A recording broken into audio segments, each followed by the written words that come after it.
Browser में bin को बनाना। Create bin in browser. Final Cut Pro में प्रयोग करने के लिए सबसे पहले मीडिया फाइल्स को ब्राउज़र में लाया जाता है।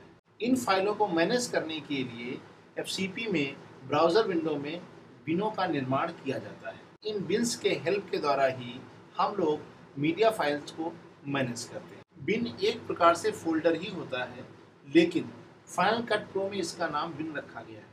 ब्राउज़र में मीडिया फाइल मैनेज करने के लिए बिन की सहायता लेनी पड़ती है, इसलिए सबसे पहले हम आपको बिन के बारे में बताते हैं। फाइनल कट प्रो में बिन बनाने के कई तरीके हैं। बिन बनाने के लिए हम फाइल मेन्यू में न्यू ऑप्शन पे क्लिक करके बिन सब ऑप्शन पे क्लिक करें तो हमारे ब्राउज़र में एक बिन का निर्माण हो जाता है। बिन बनाने का दूसरा तरीका है कीबोर्ड शॉर्टकट का प्रयोग, जिसके लिए हम कमांड बी का प्रयोग करते हैं। कमांड बी का प्रयोग करने के साथ ही एक दूसरा बिन 2 बन गया है। ज़्यादातर वीडियो एडिटर बिन बनाने के लिए कीबोर्ड शॉर्टकट का ही प्रयोग करते हैं। आपके लिए भी बेहतर होगा कि बिन का निर्माण करने के लिए कीबोर्ड शॉर्टकट का ही प्रयोग करें। बिन बनाने का एक और तरीका है, ब्राउज़र में राइट क्लिक न्यू बिन ऑप्शन का चुनाव करें। आप देखते हैं कि ब्राउज़र में बिन 3 नाम का एक और बिन का निर्माण हो गया है। हमने अब तक 3 बिन का निर्माण कर लिया, बिन 1, बिन 2 और बिन 3।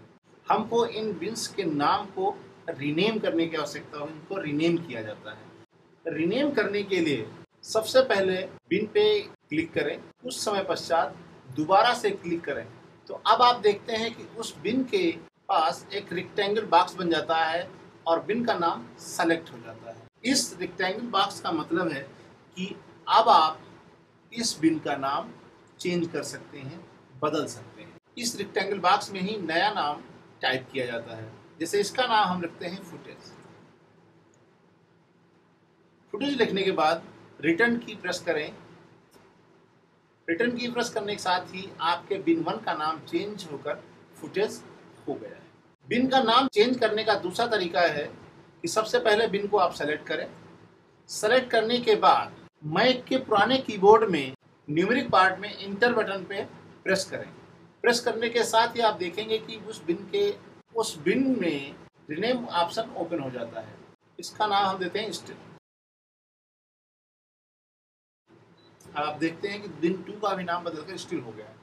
इसी प्रकार बिन 3 का नाम भी बदल के हम म्यूजिक कर देते हैं। ब्राउज़र विंडो में चाहे बिन हो, फाइल हो, टाइमलाइन हो या कोई अन्य भी चीज़ हो, जितनी भी मीडिया फाइल को रीनेम करने का यही 2 तरीके हैं। Thank you for watching.